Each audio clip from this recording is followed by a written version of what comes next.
Hello everyone. So welcome back. Welcome to my channel, the Government Engineering College Banswara. So आज मैं एक नया playlist, एक नए लेक्चर्स या कह सकते हैं नई क्लास स्टार्ट करूँगा. तो सर्किट एनालिसिस एक सब्जेक्ट हमारा रहता है सेकेंड ईयर में.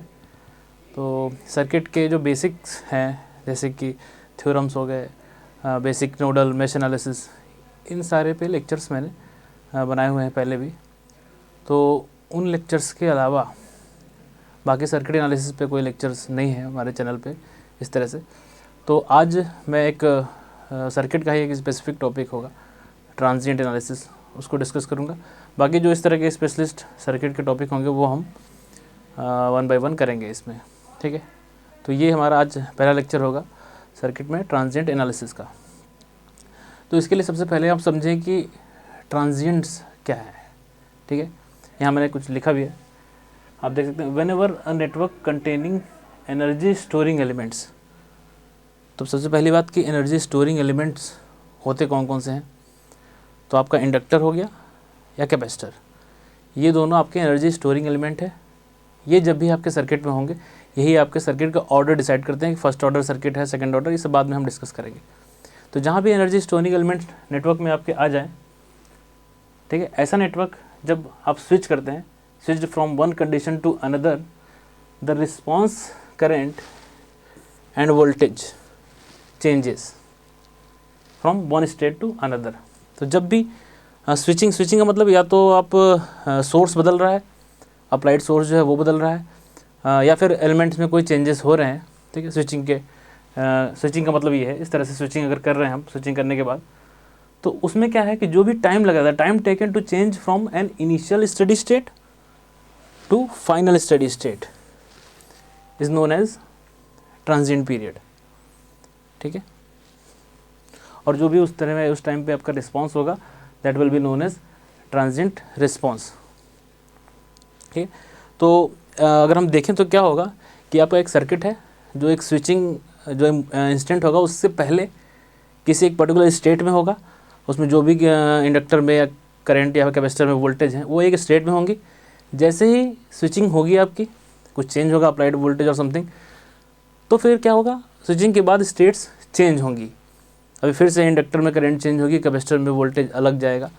तो स्विचिंग के पहले एक फाइनल स्टेडी स्टेट में सर्किट था, स्विचिंग हुआ, कुछ डिस्टर्बेंस आया, उसके बाद अगेन वो फाइनल स्टेडी स्टेट में जाएगा. बट उनके बीच का ये जो पीरियड है, यही हम बोलेंगे ट्रांजिएंट. ठीक है.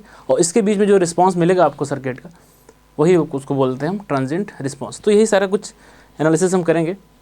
तो इसमें अलग अलग तरह के क्वेश्चंस आते हैं. अगर हम अपने एग्जाम्स पॉइंट ऑफ व्यू से देखें तो कुछ तो जो क्वेश्चन आएंगे मैं स्टेप बाय स्टेप डिस्कस कर सकता हूँ. एक तो इनिशियल कंडीशन पे हम क्वेश्चन इसमें आते हैं, वो हम डिस्कस करेंगे. ठीक है. इनिशियल कंडीशंस पे, इनिशियल कंडीशंस बड़े इंपॉर्टेंट है. ठीक है. इस पर हम क्वेश्चन डिस्कस करेंगे. दूसरा, हम source free RL and RC या RLC, RC circuit. First order की बात करें तो आरएल आरसी मतलब एक ही इंडक्टर या एक ही कैपेसिटर, एक ही स्टोरिंग एलिमेंट हो सकता है, तो फर्स्ट ऑर्डर सर्किट है. तो फर्स्ट ऑर्डर सर्किट डिस्कस करेंगे. उसमें source free RL RC network का रिस्पांस देखेंगे. इसके बाद इसका स्टेप रिस्पांस देखेंगे.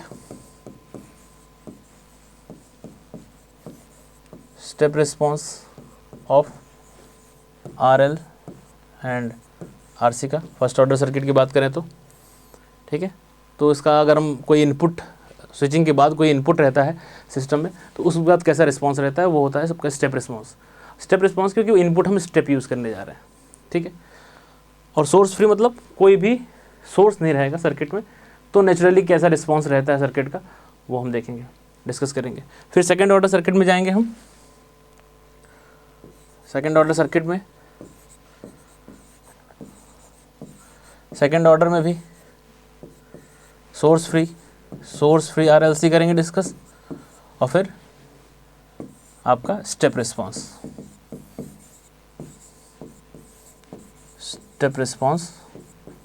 ऑफ आरएलसी सीरीज़ हो या पैरेलल हो, मिक्स हो वो डिस्कस करेंगे। तो ये सेकंड ऑर्डर सर्किट आ जाएंगे क्योंकि इसमें एल भी रहेगा और सी भी रहेगा, ठीक है। तो ये सारी चीज़ें स्टार्ट करेंगे। तो सबसे पहला हम जो आज स्टार्ट करेंगे इनिशियल कंडीशंस पे जो क्वेश्चंस आते हैं, तो ये इसमें मिक्स होता है, इसमें सेकंड ऑर्डर सर्किट भी हो सकता है और फर्स्ट ऑर्डर सर्किट भी हो सकता है। तो इनिशियल कंडीशन का एक यूनिक कॉन्सेप्ट है, हालांकि बेसिक कॉन्सेप्ट ही वही है, पहले हम वो सीखते हैं, फिर उसके बाद रिस्पॉन्सेस कैसे कैसे होंगे उस पर जाएंगे हम, ठीक है।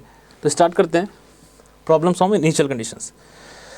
तो इनिशियल कंडीशंस का क्या है हेल्प, जैसे जो भी ये first order second order circuits हैं, ये क्या है, first order second order differential equation बनता है इन सर्किट्स का, ठीक है। तो उन डिफरेंशियल इक्वेशंस को सॉल्व करने के लिए जो भी उसमें आर्बिट्री कांस्टेंट होंगे उसको वैल्यू निकालने के लिए हमें इनिशियल कंडीशंस की ज़रूरत पड़ती है, ठीक है। तो इन इनिशियल कंडीशंस की हेल्प से हम अपना डिफरेंशियल इक्वेशन सॉल्व करते हैं, जो भी रिस्पॉन्स चाहिए होता है वो मिलता है, ठीक है। तो एक अलग तरह का क्वेश्चन भी आपका बनता है इस पूरे यूनिट में कि अलग अलग इनिशियल स्टेट्स जो हैं आपको इसमें डिफाइन करने होते हैं, ठीक है। तो ये पूरा हम डिस्कस करने वाले हैं उस पर। उसके पहले आप एक बेसिक चीज़ें जो रिस्पॉन्स कैसा होता है एक बेसिक एलिमेंट रजिस्टर का, इंडक्टर का या कैपेसिटर का, वो हम डिस्कस कर लेंगे। और बात होती है स्विचिंग और इंस्टेंट की, तो बेसिकली 3 कैटेगरी में होंगे इंस्टेंट्स की हम बात करें 3 होंगे। पहला स्विचिंग से पहले, बिफोर, सारा कुछ हम इसी के इर्द गिर्द पढ़ेंगे। बिफोर स्विचिंग मतलब टाइम -इन्फिनिटी से लेके 0 माइनस तक। 0 माइनस हम यूज़ करेंगे किसके लिए, स्विचिंग के जस्ट पहले तक के इंस्टेंट के लिए, उसको हम 0 माइनस से डिफाइन करेंगे, ठीक है। और फिर सेकेंड एक हमारा स्टेट होगा, इंस्टेंट होगा जस्ट आफ्टर स्विचिंग, ठीक है। मतलब at t is equal to 0 plus, मतलब जस्ट आपने स्विचिंग किया, जस्ट उस मोमेंट पे क्या रिस्पॉन्स रहेगा, एक वो इंस्टेंट हमको डिस्कस करना है, वो हमको स्टडी करना है। तीसरा आपका फाइनल स्टेट होगा, आप कह सकते हैं t ग्रेटर देन 0 वाला स्टेट डिस्कस करना है, and at t is equal to infinity final state हमको डिस्कस करना है। तो अलग अलग इंस्टेंट पे हम कैसा बिहेव करेगा सर्किट के एलिमेंट कैसे बिहेव करेंगे, ये चीज़ें हमको अगर पता रहेंगी तो ओवरऑल जो सर्किट होगा वो हमारा कैसा बिहेव करेगा उसको भी हम एनालाइज कर सकते हैं, ठीक है। तो ये बेसिक, तो अब बेसिक्स में क्या है कि इंडक्टर और कैपेसिटर और रजिस्टर आपका कैसे बिहेव करता है, ठीक है। तो हम अगर रजिस्टर की बात करें, इधर मैं लिख देता हूँ, रजिस्टर की बात करें तो रजिस्टर में आपका सीधा रिलेशन है वोल्टेज और करंट का, R इंटू आई टी। मतलब इंस्टेंटेनियस कोई चेंज आप करंट में करते हैं तो वोल्टेज में भी करस्पॉन्डिंग चेंज होंगे, ठीक है। कोई भी इसमें मेमोरी एलिमेंट या स्टोरिंग चीज़ें नहीं है। तो रजिस्टर में क्या है, एलिमेंट जैसे स्विचिंग होगी वैसे वैसे करंट चेंज होगा, वोल्टेज भी वैसे ही चेंज होगा, ठीक है। इंडक्टर की बात करें, इंडक्टर के, अगर इंडक्टर में करंट आपकी आई है लेट्स से, और एल इसका इंडक्टेंस है, तो इसके क्रॉस जो वोल्टेज होगा वो आप कैसे लिखते हैं, L D I by D T, ठीक है। ये लिखते हैं L D I by D T. तो L D I by D T आपको ये इक्वेशन देख के पता लग रहा होगा कि अगर आपको इंस्टेंट करंट चेंज करना है, इंस्टेंट मतलब कि बिल्कुल 0 सेकेंड में, बहुत कम, बिल्कुल मिनिमम 0 टाइम में अगर करंट चेंज करना है, तो उसके लिए देख रहे हैं अगर 0 टाइम मतलब t 0 हुआ तो वोल्टेज आपको इन्फाइनाइट चाहिए होगा। तो अगर इंस्टेंट करंट आपको चेंज होना है तो इन्फाइनाइट वोल्टेज रिक्वायर्ड होगा, जो कि पॉसिबल नहीं है। तो इसलिए हम कहते हैं कि your inductor opposes the sudden change in current. तो इंडक्टर में करंट हमारे सडनली चेंज नहीं होती। तो स्विचिंग के पहले जो करंट जस्ट पहले जो फ्लो हो रही होगी इंडक्टर में, वो स्विचिंग के बाद भी इंडक्टर में करंट वही फ्लो होगी, ठीक है। इस इक्वेशन से आप उसको देख सकते हैं कि इंडक्टर में करंट सडन चेंज नहीं होगी। तो ये हमारा एक एरिया ऑफ इंटरेस्ट रहेगा, इंडक्टर की करंट स्विचिंग के पहले स्विचिंग के बाद, ठीक है।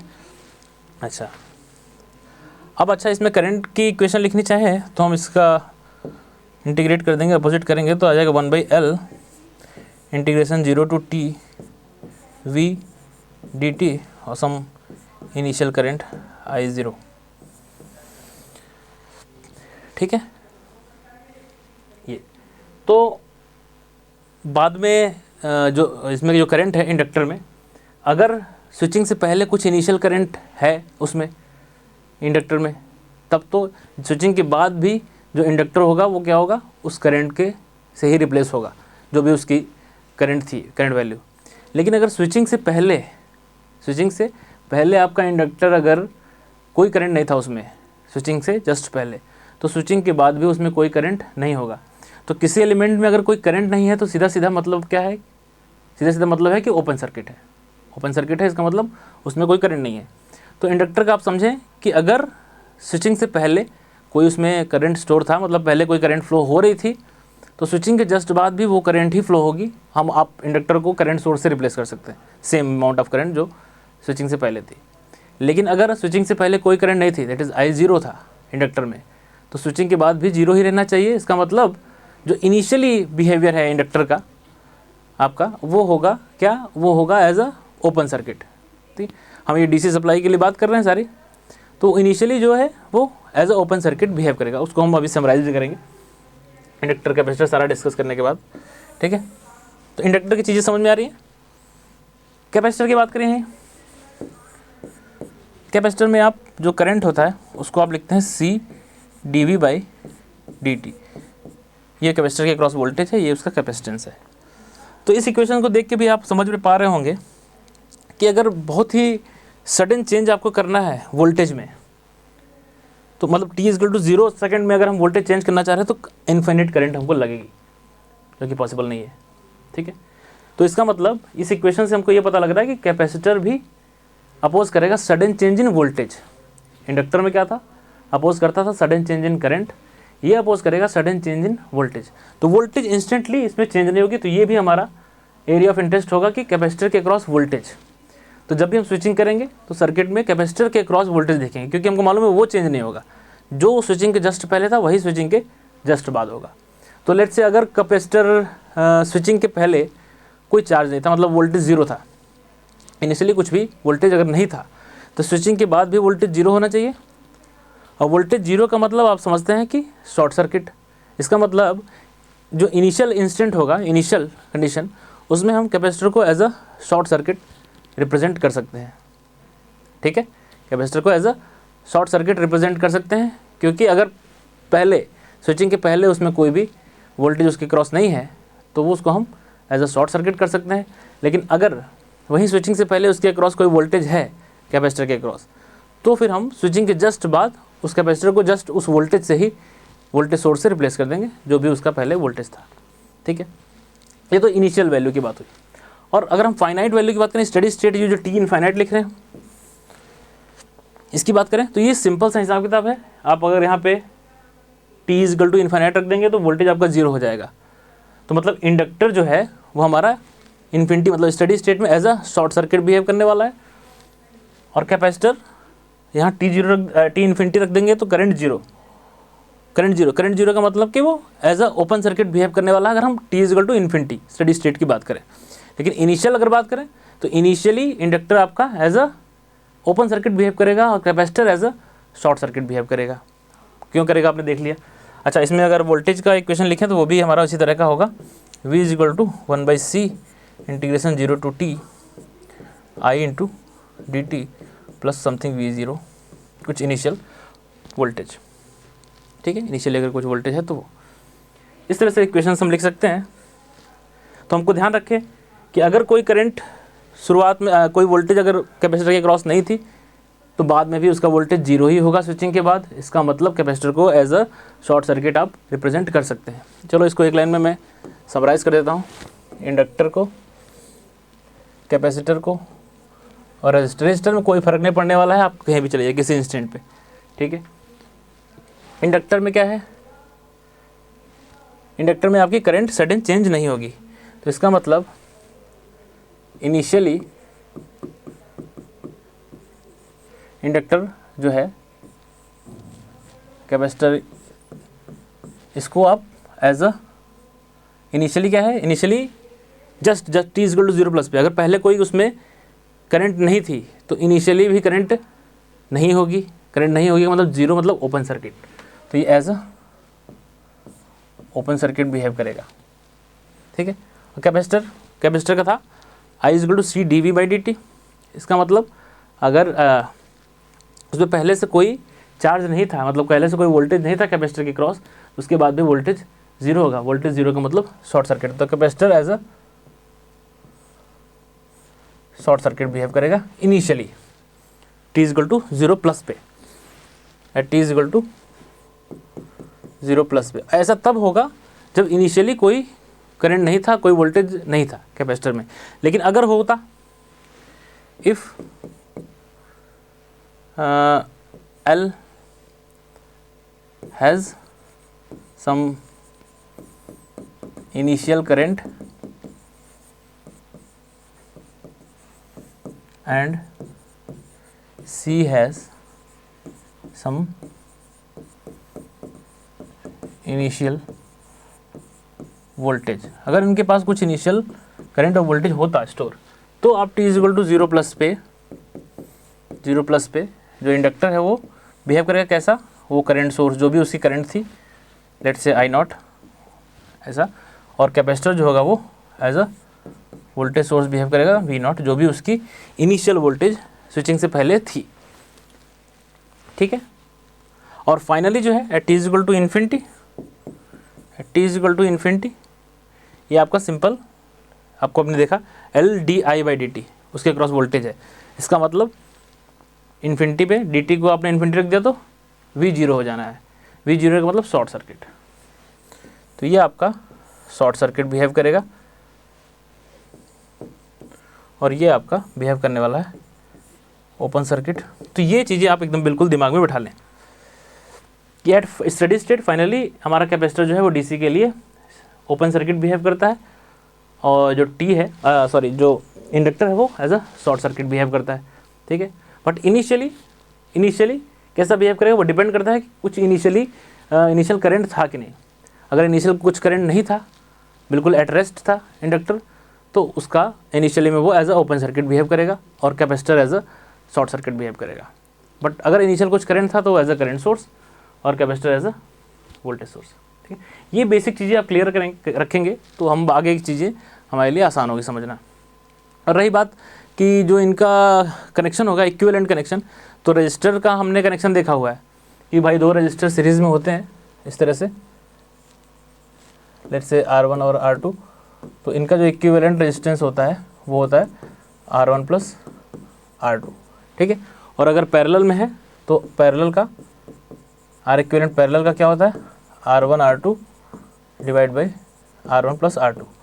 तो इंडक्टर भी सेम ऐसे ही बिहेव करता है जैसे रजिस्टर का है। दो इंडक्टर अगर सीरीज़ में है तो उनका जो इक्विवेलेंट होगा L1 plus L2 divide by simple L1 plus L2।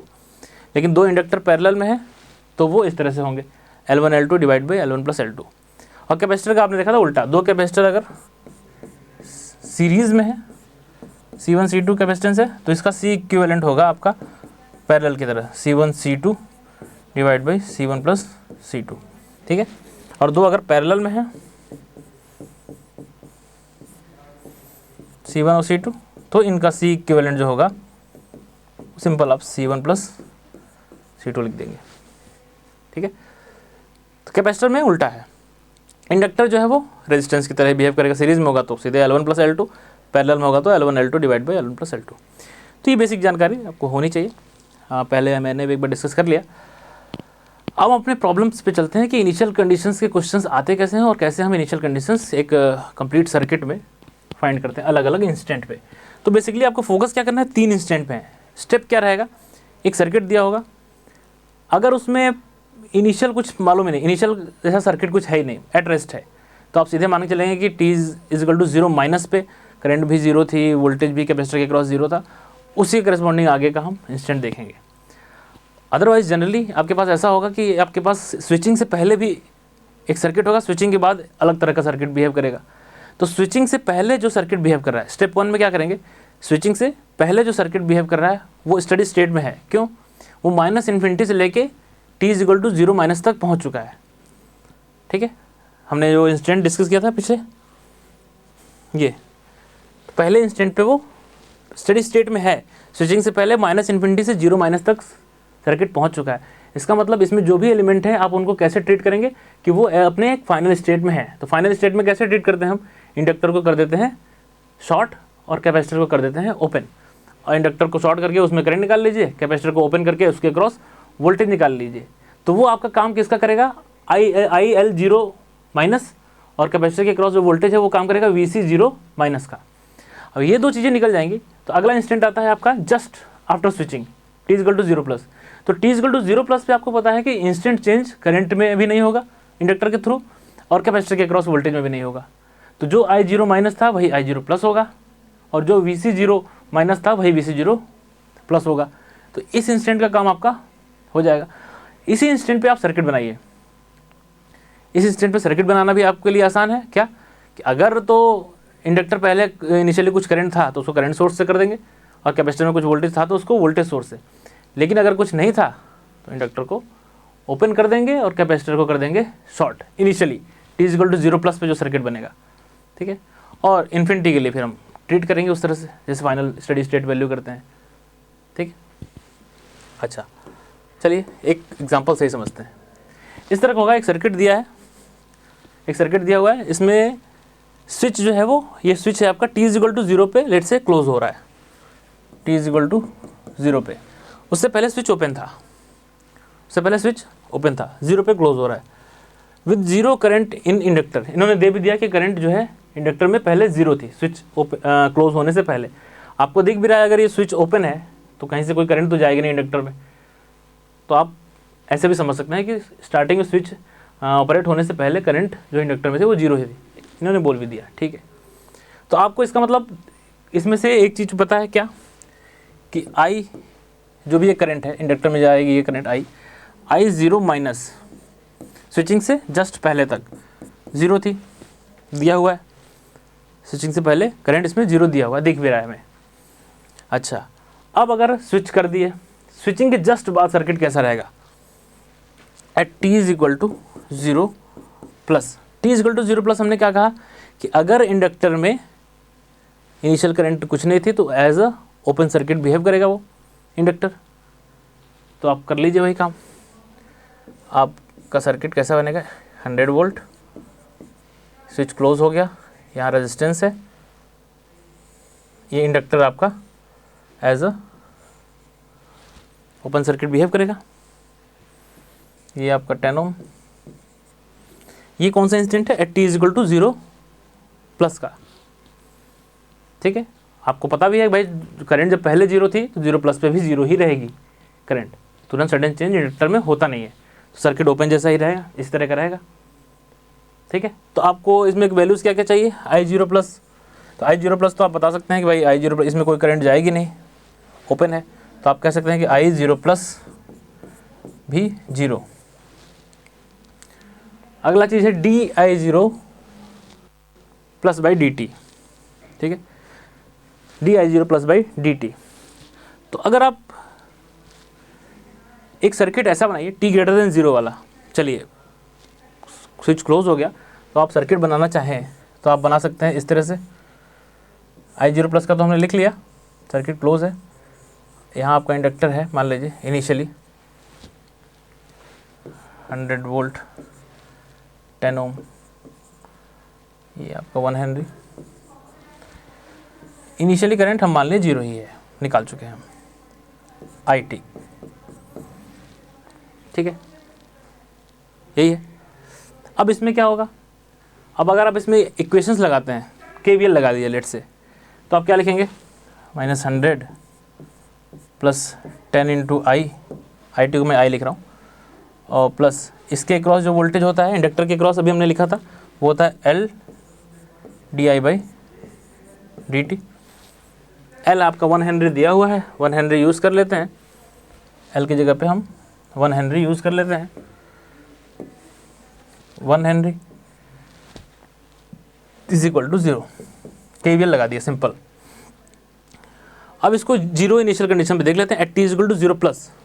तो T is equal to zero plus condition पे देखेंगे तो क्या मिलेगा, -100 प्लस 10 आई जीरो प्लस हो गया ये, ठीक है, और plus D I by D T zero plus.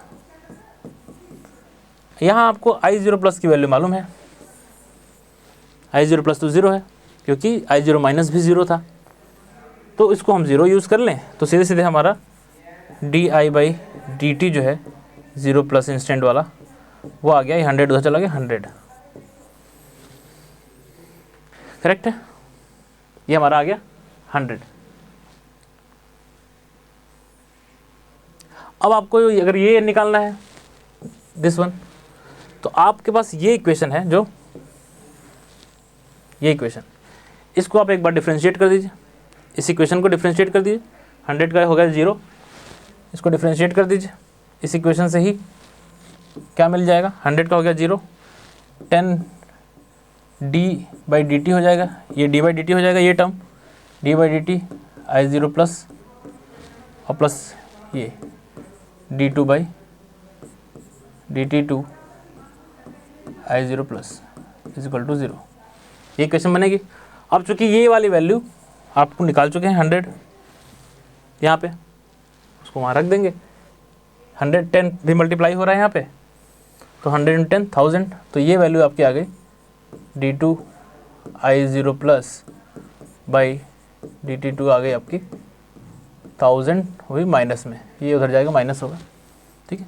तो ये आपके आंसर्स हो गए तीनों चीज़ें, एक आपका ये वैल्यू, एक आपकी ये वैल्यू पूछा हुआ था, एक आपकी ये वैल्यू पूछी हुई थी। देखा, तीनों इंस्टेंट के सर्किट बनाने हैं। एक स्विचिंग से पहले यहाँ बनाने की जरूरत नहीं थी, उसने बोल दिया स्विचिंग से पहले कोई भी करंट नहीं था, बनाने की कोई ज़रूरत नहीं थी, ठीक है, हमने मान लिया करंट नहीं था, 0 I0 माइनस 0। और इसमें फिर जब स्विचिंग हो गई t=0 प्लस पे, तो करंट 0 था जब पहले, तो अभी भी 0 होगा, तो I0 प्लस भी 0, सर्किट भी देख लेंगे, ओपन सर्किट की तरह बिहेव करेगा, जस्ट कोई भी इनिशियल करंट नहीं थी। उसके बाद t>0 पे सर्किट बनाए, इनिशियल सर्किट बना ले, सारे एलिमेंट रख लेते हैं, फिर जो भी एलिमेंट हैं उसमें रखने के बाद आप KVL लगाइए, क्योंकि ये di/dt वगैरह निकालने के लिए आपको प्रॉपर जो भी सर्किट बनता है टी स्विचिंग के बाद, वो सर्किट बना लीजिए, इस सर्किट को, और इसमें जो भी KVL के KCL समझ में आता है लगाइए, और इन वैल्यूज़ को इस तरह से फाइंड कीजिए। इस तरह क्वेश्चन आएंगे, अभी थोड़ा कॉम्प्लेक्स सर्किट भी होगा, वो करेंगे डिस्कशन।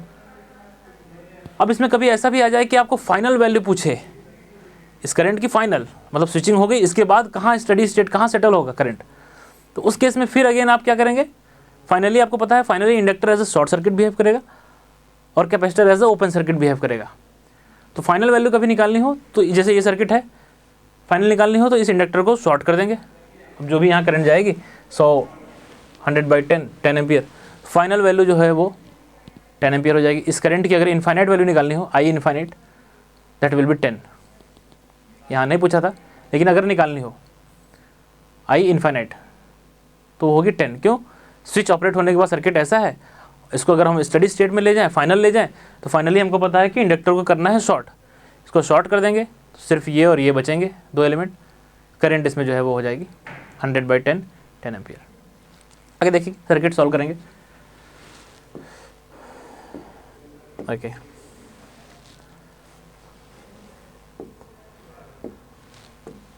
नेक्स्ट देखते हैं एक सर्किट सेम, उसमें इंडक्टर लिया था, इसमें कैपेसिटर लेकर करते हैं, सेम सर्किट है लगभग वैसे ही। तो आपको देख के भी लग रहा है, इसमें देखो अभी कुछ लिखा नहीं है मैंने, वही सारी चीज़ें इसमें भी फाइंड करनी है। यहाँ कैपेसिटर के क्रॉस वोल्टेज फाइंड करना होगा, मतलब V, अगर इसके क्रॉस वोल्टेज V है, लेट्स से VC बोल देते हैं, VC, तो VC 0 plus dV 0 plus by dt, ठीक है, और d2 VC 0 plus by dt2, ये सारी चीज़ें फाइंड करनी है। t=0 पे स्विचिंग हो रही है, t=0 पे स्विचिंग हो रही है, और साफ पता लग रहा है आपको कि उससे पहले कोई भी कैपेसिटर में वोल्टेज क्रॉस नहीं था। तो जब पहले कैपेसिटर में वोल्टेज नहीं था, तो अभी भी स्विच ऑपरेट होने के बाद भी कैपेसिटर के क्रॉस कोई वोल्टेज नहीं होगा। तो एक चीज़ तो बिल्कुल साफ है कि VC 0 माइनस अगर 0 था तो वही हमारा होगा VC 0 प्लस भी। कैपेसिटर में sudden change in voltage accepted नहीं है। एक चीज़ तो क्लियर है, पहला आइटम ये।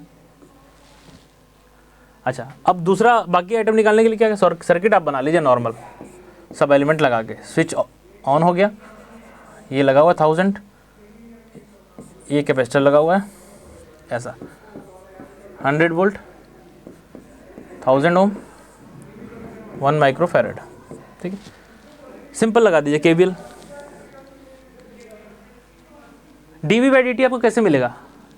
आपने इक्वेशन देखा होगा तो कैपेसिटर में करंट जो होती है I is to C D V by D T होता है। तो अगर आपको D V by D T चाहिए तो कहीं ना कहीं वो इक्वेशन आनी चाहिए I is to C D V by D T. तो अगर हम केवीएल लगाते हैं तो केवीएल में हमको वोल्टेज मिलता है, केवीएल में मिलता है वोल्टेज, वोल्टेज की इक्वेशन होती है किरचॉफ वोल्टेज लॉ है। लेकिन यहाँ आपको कैपेसिटर में जो करंट है वो इस तरह की होती है C D V by D T type.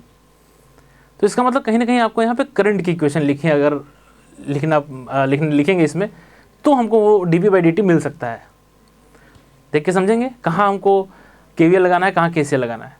यहाँ पे हमको D V by D T चाहिए तो हम चाहेंगे कि कैपेसिटर में करंट की इक्वेशन लिखी जाए, वोल्टेज की इक्वेशन लिखने से नहीं होगा काम, क्योंकि वोल्टेज का तो होता है 1/c आई डी टी, वहाँ से कुछ नहीं मिलेगा हमको।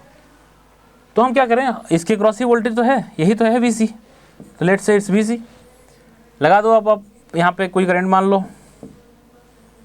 यहाँ पे कोई करंट मान लो, लगा दो KCL। तो इसको लिखेंगे आप VC माइनस 100/1000 और इसको आप लिख लीजिए C dVC by dt। Simple. C 1 microfarad दिया है, इनिशियल वैल्यू डाल दीजिए। अब आपको t = 0+ पे चाहिए तो ये VC 0+ है minus 100 divide by 100 is equal to C है 1 माइक्रोफैरड, तो 1 × 10⁻⁶ हो गया dVC 0+/dt। यही आपको चाहिए, आपको तो वही चाहिए। तो ये VC0 तो VC0 जो है वो तो 0 ही है, ये तो 0 ही है, यहाँ 0 पुट कर देंगे तो ये -1 हो जाएगा, ठीक है। तो इसका मतलब dVC 0+/dt इधर -1 हो गया, ये उधर नीचे आ जाएगा तो -10⁻⁶।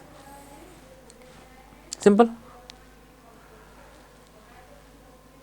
इसी तरह से आप चाहे तो इसमें D2VC निकाल लें। ये सर्किट, ये जो इक्वेशन है इसको आप डबल डिफरेंशिएट कर दीजिए, क्योंकि एक वैल्यू तो आपको मिल चुकी जैसे पिछले वाले क्वेश्चन में किया। डबल डिफरेंशिएट करिए D2VC/dt, ये टर्म D2VC हो जाएगा, ये टर्म dVC/dt हो जाएगा, काम हो जाएगा, ठीक है। तो ये सिंपल सर्किट्स में से एक एलिमेंट है और सिंपली आप उसको सॉल्व करके निकाल ले रहे हैं। स्विचिंग के पहले का भी कुछ बिहेवियर आपको जज नहीं करना है, पहले दे दिया है। इसका नेक्स्ट लेवल क्या आएगा कि स्विचिंग के पहले का भी हिसाब किताब आपको कैलकुलेट करना हो। कैसा होगा? सपोज ये सर्किट है, ठीक है। अब इसमें क्या है, इसमें आपको दिख रहा है कि पहले 1 पोजीशन पे था स्विच, एट t = 0 पे स्विच आया है पोजीशन 2 पे, ठीक है। तो अब इसमें इनिशियली क्या हिसाब किताब था वो आपको जज करना है।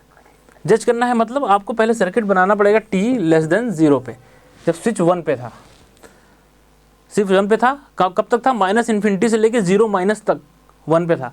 इसका मतलब 0- पे वो अपने फाइनल स्टेट पे आ चुका होगा, क्योंकि -∞ से लेके 0- तक 1 पे ही था। तो 1 पे आप 0- जब इंस्टेंट बना रहे हैं तो वहाँ पे आप सर्किट को बनाइए कैसा, जैसा कि वो अपने फाइनल स्टेट में होता है, ठीक है। तो आप बनाएंगे अगर तो क्या लिखेंगे, ऐसा 1 पोजीशन पे है तो ये रजिस्टर कनेक्ट होगा इससे, ठीक है। ये 10 ओम वाला रजिस्टर, ठीक है। इंडक्टर को आप कर देंगे शॉर्ट। क्यों कर देंगे भाई शॉर्ट? क्यों कर देंगे शॉर्ट? क्योंकि हम मान के चल रहे हैं कि जब 0- पे है वो, तो -∞ से लेके 0- तक एकदम बिल्कुल अपने स्टडी स्टेट पे है। तो स्टडी स्टेट पे भाई इंडक्टर होता है शॉर्ट सर्किट, इंडक्टर को शॉर्ट कर दिया। तो यहाँ पे अभी करंट कितनी जाएगी इसमें, I सीधे सीधे दिख रहा है भाई 20/10। तो I0- जो है आपका वो सीधे सीधे दिख रहा है 20/10, दैट इज 2 एम्पियर। 2 एम्पियर दिख रहा है सीधे, तो इसका मतलब I0- है आपका 2 एम्पियर।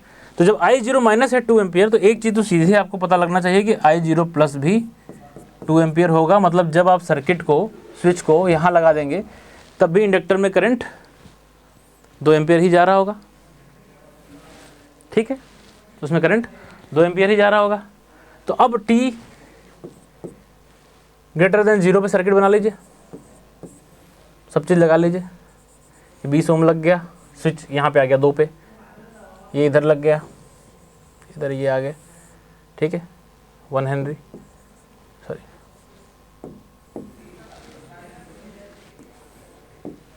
1 हेनरी का है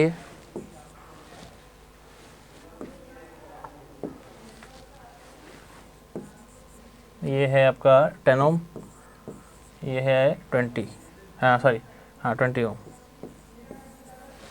स्विच को यहाँ लगा दिया, t ग्रेटर देन 0 पे स्विचिंग हो गई, t इक्वल टू 0 पे। अभी आपको पता है करंट इसमें 0 प्लस की अगर बात करें, 0 प्लस की बात करें तो आपको पता है कि भाई वो 2 एम्पियर ही रहेगा, तुरंत करंट चेंज हो नहीं सकता इंडक्टर में स्विचिंग के बाद। तो इस सर्किट में अब आपको कुछ भी कैलकुलेट करना हो, सपोज KVL लगाना हो, KVL लगा लीजिए आप, I मान लीजिए, ठीक है, -20I प्लस 10I और प्लस इंडक्टर के क्रॉस जो होता है वोल्टेज वो होता है L di/dt is equal to 0। आप कहेंगे सर KVL क्यों लगा दिया? सिंपल सी बात है, चाहिए हमको क्या, di/dt। तो di/dt कैसे मिलता है? तो हमको मालूम है इंडक्टर के क्रॉस जो वोल्टेज होता है वो इस फॉर्म का होता है L di/dt। तो वोल्टेज होता है वो होता है L di/dt। तो इसका मतलब हमको इक्वेशन लिखनी है वोल्टेज की, लिखनी है तो KVL लगाना है, KVL लगा दिया। अब t इक्वल टू 0 प्लस वाला हिसाब रख लीजिए इंस्टेंट, तो ये हो जाएगा -20 -10 ही होगा यहाँ पे, -20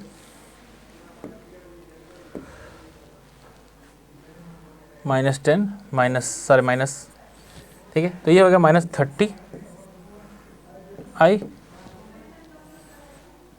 ठीक है, इज इक्वल टू L है 1 हेनरी तो 1 di/dt। सब ये 0 प्लस कंडीशन हो गया, ये भी 0 प्लस हो गया। अब आपको I 0 प्लस तो पता है 2 एम्पियर, यहाँ रख दीजिए, तो ये हो जाएगा -30 × 2, यही आपका हो जाएगा di/0 प्लस /dt, सिंपल, -60। और अगर आपको ये डबल डेरिवेटिव चाहिए तो इसी इक्वेशन को डिफ्रेंशिएट कर दीजिए, पहला टर्म 0 हो जाएगा, ये 10 × di/dt हो जाएगा, ये d2i/dt हो जाएगा, di/dt आ चुका है यहाँ से 60, वो यहाँ रख देंगे, d2i/dt वाला भी हो जाएगा काम। समझ रहे हैं कैसे आपको एसेस करना है? पहले स्विचिंग से पहले जब वो अपने फाइनल स्टेट में है, मतलब t इक्वल टू -इन्फिनिटी से लेके 0 तक अपने पूरे फाइनल स्टेट में आ चुका है वो, तो 0 के इंस्टेंट की करंट या वोल्टेज, इंडक्टर के थ्रू करंट या कैपेसिटर के क्रॉस वोल्टेज वैसे निकालेंगे। फिर जैसे ही स्विचिंग हुआ t इक्वल टू 0 प्लस पे, वहाँ पे इंडक्टर की करंट चेंज नहीं होगी, कैपेसिटर के क्रॉस वोल्टेज चेंज नहीं होगा, मतलब जो 0 पे था वही 0 प्लस पे भी रहने वाला। ये आपके बहुत काम की चीज़ है, यही आपका सारा एनालिसिस कराएगी, ठीक है। तो एक अच्छा सा सर्किट लेते हैं कॉम्प्लेक्स, काफ़ी चीज़ें पूछ रखी है इसमें, ठीक है, इसमें काफ़ी चीज़ें हैं, इसको करेंगे, इसको देखेंगे। इसमें करंट I दिया हुआ है जो इंडक्टर में है, कैपेसिटर की क्रॉस वोल्टेज V है 0.1 फेरेड, 0.25 हेनरी, 4 ओम। स्विच दिया हुआ है एक, t इक्वल टू 0 पे ओपन हो रहा है, t इक्वल टू 0 पे ओपन हो रहा है, देख के पता लग रहा है हमको, अगर लिखा भी ना हो कहीं देख के पता लग रहा है कि t इक्वल टू 0 पे स्विच ओपन हो रहा है। इसका मतलब t लेस देन 0, 0 से पहले वो स्विच रहा होगा यहाँ पे क्लोज, इस पे t ग्रेटर देन 0 पे, मतलब t इक्वल टू 0 पे वो ओपन हुआ है। इसके हिसाब से करना है हिसाब किताब। तो सबसे पहला आपका क्या होता है स्टेप, कि आप t लेस देन 0 वाले जो सर्किट है उसको एसेस करिए। तो t लेस देन 0 पे सर्किट कैसा रहेगा, ये स्विच पहले लगा हुआ था, स्विच इसमें लगा हुआ था, ठीक है, लगा हुआ था, तो हमारा कैसा बनेगा, और ये भी मालूम है कि वो स्टडी स्टेट पे आ चुका है लेस देन 0 पे, क्योंकि -इन्फिनिटी से लेके 0 तक है वो फाइनल स्टेट पे है। तो फाइनल स्टेट पे हमेशा ध्यान रखेंगे, इंडक्टर है शॉर्ट सर्किट और कैपेसिटर होगा ओपन सर्किट। तो इंडक्टर जो है उसको आप कर दीजिए शॉर्ट कर दिया, रजिस्टर, ये स्विच यहाँ पे कनेक्टेड है, तो स्विच हमने यहाँ कनेक्ट रखा है। कैपेसिटर आपको पता है as a open circuit behave करेगा, क्योंकि सर्किट जो आपका स्टडी स्टेट में है, तो ये V0 माइनस होने वाला है कैपेसिटर के क्रॉस वोल्टेज, और इंडक्टर के थ्रू जो करंट थी वो I0 माइनस होने वाली है। ये 2 ओम है, ये आपका 4 ओम है, ये 12 वोल्ट है। तो सीधे सीधे दिख रहा है क्या, I0 माइनस यहाँ से आप निकाल लीजिए, सिंगल लूप है, तो 2 1 3 12 8, तो I0 minus is equal to 12/3, that is 4 ampere. और यही आपको मालूम है कि जब स्विच ऑपरेट कर देंगे उस कंडीशन पे I0 प्लस भी यही रहने वाली है। क्यों? क्योंकि इंडक्टर में sudden change of current accepted नहीं है, तो आपका I0 प्लस भी 4 एम्पियर ही रहने वाला है। करेक्ट है। बात कर लेते हैं V0 की।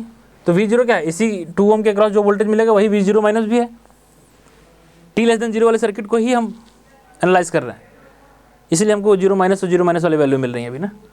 तो यहाँ पे करंट आपको पता चल गया कि 4 एम्पियर आ रही है, तो 4 दूनी 8 वोल्ट, तो V0 माइनस आपको मिल जाएगा 4 × 2 दैट इज़ 8 वोल्ट। और यही आपको पता है कि होने वाला है क्या, V0 प्लस भी, तो जब स्विच हम ऑपरेट कर देंगे, मतलब स्विच यहाँ से ओपन कर देंगे, उस कंडीशन पे जो आपका कैपेसिटर के क्रॉस वोल्टेज है वो सेम रहने वाला है जो V0 माइनस था। क्लियर है। तो यहाँ इनिशियल कंडीशन देखिए हमने कैसे एसेस किया। इनिशियल कंडीशन, इनिशियल वैल्यू कितनी थी, कैपेसिटर के क्रॉस वोल्टेज कितना था इनिशियली, इंडक्टर के थ्रू करंट कितना था, ये हमने निकाल लिया। अब क्या करना है, अब बाकी सारी जो ये DI चाहिए, इनमें आप सर्किट नॉर्मल बनाइए। स्विच ऑपरेट हो चुका है, उसके बाद कैसा सर्किट रहेगा। स्विच ऑपरेट होने के बाद, स्विच ऑपरेट मतलब ये ओपन हो गया, तो आप सर्किट ऐसे बना लीजिए, t>0 प्लेट से प्लस माइनस एक रजिस्टर, इंडक्टर, ये ब्रांच का कोई मतलब नहीं, ओपन कर दिया गया है स्विच, तो सीधे यहाँ पे कैपेसिटर, ये 12 वोल्ट, 4 ओम, 0.25 हेनरी, ये 0.1 फैरड। करेक्ट है। इसके क्रॉस वोल्टेज V है, हमको पता है, और इसमें जो करंट जा रही है वो I है। ठीक है। अब आपको चाहिए, अगर आपको चाहिए di/dt ये वाला, तो आपको पता है क्या निकालना पड़ेगा, LdI/dt ही वोल्टेज होता है, तो आपको लगाना पड़ेगा KVL। सिंपल KVL लगा देंगे इसमें, सिंपल इसमें KVL लगा देंगे। KVL लगा देंगे क्या, -12 प्लस 4 × I प्लस, इसमें क्या होता है LdI/dt, तो 0.25 di/dt, और ये वोल्टेज V है ही है, प्लस V, इसके क्रॉस वोल्टेज है ही है V is equal to 0। Initial condition लगा देंगे तो सारा 0 हो जाएगा। ठीक है। तो -12 plus 4I0 plus 0.25 d/dt I0 plus V0 plus is equal to 0। आपको I0 प्लस की वैल्यू पता है 4 एम्पियर, V0 प्लस की वैल्यू पता है 8 वोल्ट, रख दीजिए, आपको ये मिल जाएगा अपने काम का। क्या हो जाएगा, तो आप देखेंगे -12 और 4, यहाँ पे 4 रख देंगे, 4 चौक 16, तो रख दीजिए आप -12 प्लस 4 × 4 16, और ये 0.25 रहने दीजिए, उसको उधर लेके चले जाएंगे, चलो यहाँ रहने देते 0.25 di/dt 0 प्लस, और ये V0 8 है, प्लस 8 इज इक्वल टू 0। दिख रहा है, -12 प्लस 16 कितना हो जाएगा, 4 और 4 और 8 12 उधर चला जाएगा -12, तो di0 प्लस बाई dt, ये वैल्यू जो है वो आने वाली है आपकी कितना, 12 -12/0.25 मतलब -48। ठीक है, सिंपल। और क्या चाहिए, dV/dt, dV/dt चाहिए, वो कैसे मिले, आपको पता है D V by D T तभी मिलेगा जब कैपेसिटर में करंट की इक्वेशन लिखेंगे, क्योंकि वो होता है C D V by D T, I C equal to C D V by D T. तो आप क्या कर सकते हैं, आप कहेंगे कि ये जो करंट है ये भी तो कैपेसिटर में जा रही है, ये जो आई है कैपेसिटर में वही तो जा रही है। तो आप ये नहीं लिख सकते कि भाई I is equal to nothing but C D V by D T. अब इनिशियल कंडीशन लगा दी, T is equal to zero plus वाला इंस्टेंट लगाइए, तो I zero plus is equal to C D V zero plus by D T. C पता है, आई zero plus भी पता है, आई जीरो प्लस है भाई 4 एम्पियर, रख दिए 4 डिवाइड बाई सी, सी है तुम्हारा 0.1 रख दो, आ गया आपका D V zero by D T 40, correct. आपका यहाँ भी आंसर मिल गया। और क्या चाहिए, आई इन्फिनिटी वी इन्फिनिटी। इन्फिनिटी के लिए क्या मैंने कहा कि ये जो टी ग्रेटर देन 0 पे सर्किट बना है, ये सर्किट, इसमें इन्फिनिटी मतलब सेटल हो गया। अब ये सर्किट स्विचिंग के बाद जब सेटल होगा तो सेटल होने पर इंडक्टर आपका शॉर्ट होगा, कैपेसिटर आपका ओपन होगा। तो जब हम इन्फिनिटी की बात करेंगे, इन्फिनिटी के लिए आपका सर्किट कैसा बनेगा, यही बना लो, यही बना लो। मैं इसको रिमूव करता हूँ, या चलो इस पर इधर ही बना लेते हैं। सर्किट ऐसा था स्विच ऑपरेट होने के बाद, ठीक है। अब इन्फिनिटी अगर आप बना रहे हैं, इन्फिनिटी बनाने वाले हैं, तो आपका ये ओपन होने वाला है, कैपेसिटर होने वाला है ओपन, और इंडक्टर होने वाला है शॉर्ट। इंडक्टर आपका होने वाला है शॉर्ट और कैपेसिटर होने वाला है ओपन, ठीक है।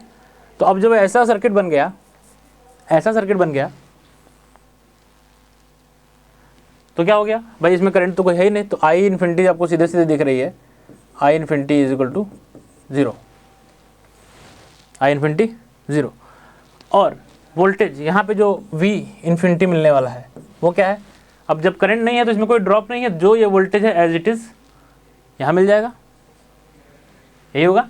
जो ये 12 वोल्ट है एज इट इज़ यहाँ मिलने वाला है, क्योंकि कोई करंट है नहीं सर्किट में, कोई ड्रॉप नहीं है यहाँ पे। तो वी इन्फिनिटी आपका क्या हो गया, वी इन्फिनिटी आपका हो गया सीधे 12 वोल्ट। एक आंसर ये, आंसर ये, एक इधर,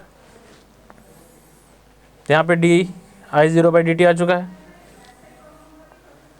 सब कुछ आ गया। ये इनिशियल कंडीशन बाकी है। इस तरह से आपको एक्सेस करना है।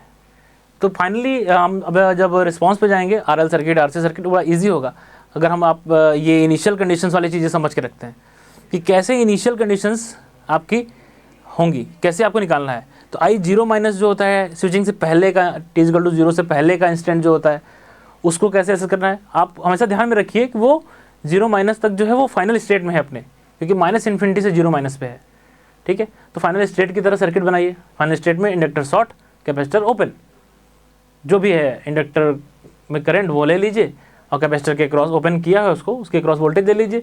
यही आपका आई जीरो माइनस और वी जीरो माइनस होगा। और फिर जैसे ही आप स्विच ऑपरेट कर देंगे तो 0 प्लस वाले इंस्टेंट की बात करेंगे, तो आपको पता है इंडक्टर में करंट चेंज नहीं होगी, तो I zero minus is equal to I zero plus, और कैपेसिटर के क्रॉस वोल्टेज भी चेंज नहीं होगी, V zero minus is equal to V zero plus, दोनों चीज़ें सेम रहेंगी। उसके बाद आप टी ग्रेटर देन 0 पे जैसा सर्किट बनता है स्विच ऑपरेट होने के बाद, वो बना लीजिए। और वहाँ से अगर इनफाइनाइट वैल्यू कैलकुलेट करने के लिए बोला, तो जो टी स्विच ऑपरेट होने के बाद सर्किट बना है, उस सर्किट में फिर स्टडी स्टेट वाला कंडीशन लगा दीजिए, फिर इंडक्टर को शॉर्ट करिए, कैपेसिटर को ओपन करिए, जो भी इंडक्टर में करंट जा रही है वो आई इन्फिनिटी, और जो भी कैपेसिटर के क्रॉस वोल्टेज है वो वी इन्फिनिटी। सिंपल है। इसको करेंगे, 1-2 क्वेश्चन और करेंगे। ये क्वेश्चन चलिए नेक्स्ट में करेंगे डिस्कस। तो इस तरह से इनिशियल कंडीशंस पे बहुत सारे क्वेश्चंस आपके आते हैं, तो इस पर और क्वेश्चंस हैं, आप लगाइए। ये मैंने अलेक्जेंडर से डीक्यू से कुछ क्वेश्चंस हैं, कुछ एक अलग बुक से हैं, तो उसके क्वेश्चंस काफ़ी, अलेक्जेंडर में आप अगर देखेंगे तो काफ़ी क्वेश्चंस हैं, तो उस पर आप प्रैक्टिस करिए। तो इनिशियल कंडीशंस वाले पे एटलीस्ट प्रैक्टिस हो जाए। तो क्योंकि एक टाइप का क्वेश्चन ये है, ये मतलब यूनिवर्सिटी एग्जाम्स में ये क्वेश्चन आता है, काफ़ी सारी चीज़ें ये 10-12 और D2 वाले भी पूछ लेंगे, वो सारे निकालना है। तो हमको कुछ KVL KCL सेट करना है, उसमें निकालना है। तो नेक्स्ट में जब हम स्टार्ट करेंगे अपना सोर्स फ्री सर्किट का ये रिस्पॉन्सेस वगैरह, उसके पहले एक सर्किट और हम डिस्कस करेंगे इनिशियल वैल्यू पे, ठीक है। तो उसमें चेक करेंगे आपका कितना सीखा आपने, डिस्कस करेंगे। तो उसको आप जब मैं वो पढ़ाऊँगा तो आप उसको पहले से सॉल्व करिएगा, आप सॉल्व कर सकते हैं क्या, ठीक है। Thank you.